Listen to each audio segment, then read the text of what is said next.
of trying a nice pair of shoes designed and made by my good friend Jonathan Laurince. And I tell you, it is sharp. That's something I'll be proud to wear. So let's try that.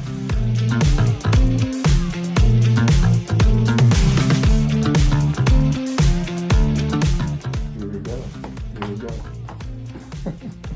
Feel the comfort. Hello, man. Oh, you look wonderful. Good. Look wonderful.